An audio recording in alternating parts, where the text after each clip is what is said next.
Hey YouTube, it's the morning brew. Two teenage girls in my living room losing it, so don't pay any mind to them. Happy Monday. Anyways, it's Thanksgiving week, and of course kids are home, being pains in the butt. One of them is hiding because she can't, for some reason, look at me without losing it. And the other one is playing with her cell phone. So, typical teenage girls. Anyways, not much in the personal level sharing today other than the stuff I'll be talking about at the end of the show. But I will say I am currently reviewing Super Smash Bros. Wii U, the Amiibo, the new fighting controller, and of course Fantasy Life on the 3DS. And yeah, I had to tear myself away from all that. I swear I'm going to turn this camera around on YouTube and show people that you're still in towels with your hair up and yeah, posting pictures on Facebook.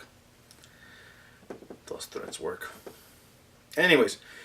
So, I'll get straight to the news and taking advice from audience and comments on the feed, keeping it under 10 minutes for all those ADD-induced fans. So I'll try and keep your attention span with me. In Monday morning news, Warner Brothers, DC Comics, and Rocksteady Video Games released a part 1 of 3 upcoming trailers for the Batman Arkham Knight game. Set to release on June 2nd of next year. Part 1 shows Batman, basically trying to stop an invasion of Ace Chemicals in Gotham with the Arkham Knight and his army trying to invade. They also showcase the new Fear takedowns and the seamless integration of the Batmobile into the game, which the trailer should be playing on here unless I screwed up somehow again.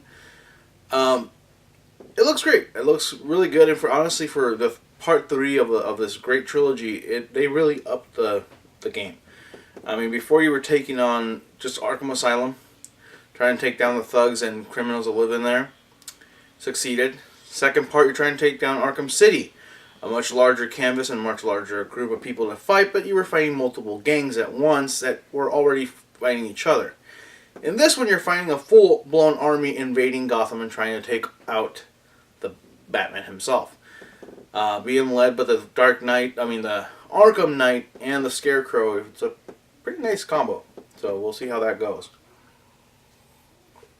I swear I will throw my cell phone into the camera direction and hopefully kid a teenage girl. If you hear the scream, bonus drinking game. So who wants to volunteer? And there's my volunteer.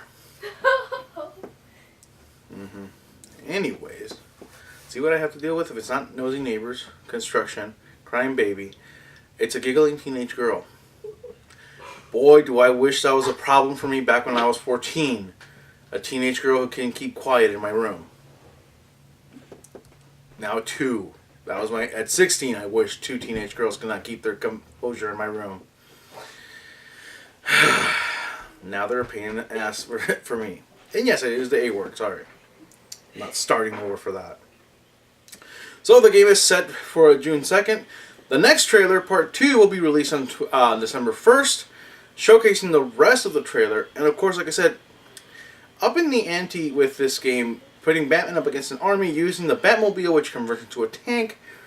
And of course, the game is set for only PS4, Xbox One, and PC.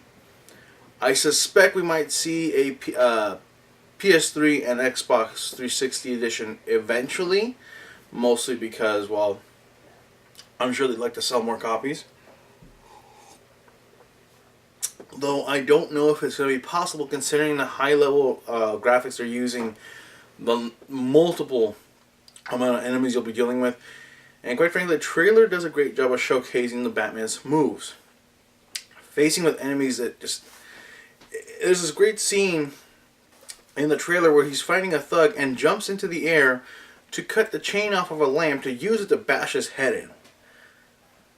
And that's the kind of thing that makes me want to play this game. And honestly, hopefully tax season will mean I will have a PS4 in my hands. So, with that said, moving on to the last part of the show, keeping it under the time limit. I've been playing Super Smash Bros. With my daughter, and I've converted her. She has fallen in love with the game. And is very adamant about using Yoshi or Pikachu. Can't convince her for the life of me to use Kirby, which I think would be a better suited character for her, but oh well. Anyways, I don't have a full review of the game just yet. I haven't really played absolutely everything the game has to offer, but I have yet messed around with the Amiibo and the game, the fighting gamepad. So I'll do a quick thing with the Amiibos. For example, this is the Mario Amiibo. This is a Skylander. This don't work the same. The Amiibos are cool. They're $12.99. They're supposed to be an additional integration into the game. The unfortunate part is the integration is absolutely pointless. You're paying $13 to basically put a character in Super Smash Bros. That you do not control at any point. You cannot even use him in most of the game. You can only use him in Smash mode. So say you're playing a 2-player game like me and my daughter do, you can punch Mario into the Amiibo pad on the gamepad and activate him, and he'll join the fight as either an opponent, a teammate, or any combination thereof. Unfortunately, you'll never get to use him. You'll never get to fight as him. You can add stats and change his name and do all these great things with him, but it just doesn't work the way people assumed. Skylanders, on the other hand, do. You use that character in the game as it claims. In other games, we don't know what the integration will be. For example, I know that in Mario Kart 8, you get a Mario racing suit. In something Hyrule Warriors, you can use Link to add a weapon to the game. But in Smash Brothers, all you're doing is adding an extra playable character that you cannot play as that can be customized.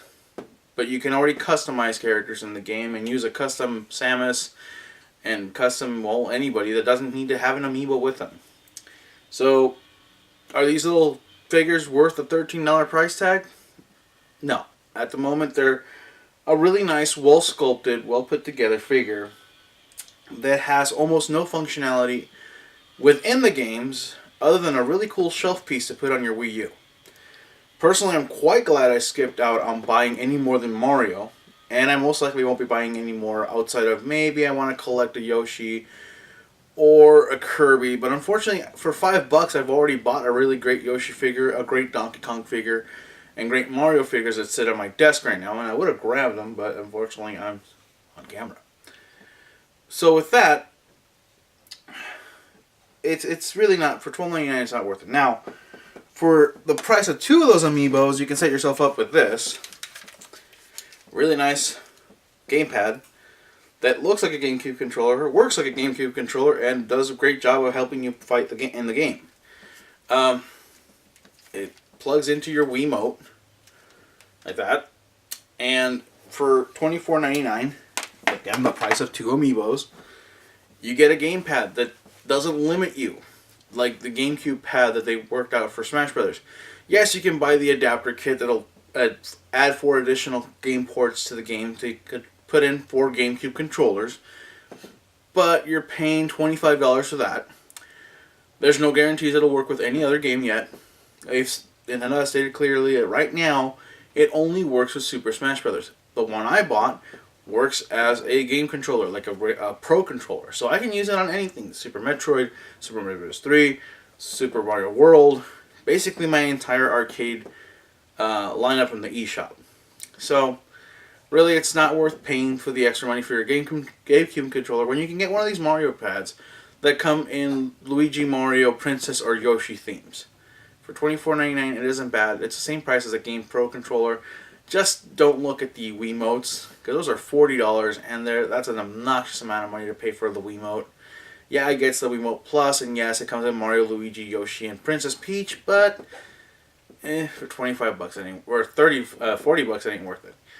Now, I have seen that Japan has a Pikachu and other characters available in the fight pads, but those are not from PDP, so don't know if that'll be coming to the United States anytime soon.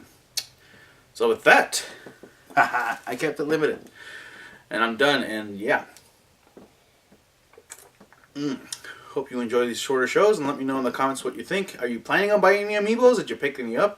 Are you doing the Loot Crate subscription to get Amiibos? Which, by the way, I know I'm a limited edition custom or anything. They're just selling you an Amiibo that comes in the mail. You can do that on Amazon already. So with that, thank you for tuning in. See you tomorrow or whenever I say see you. And as always, thank you for tuning in. And do yourself a favor. Enjoy your brew.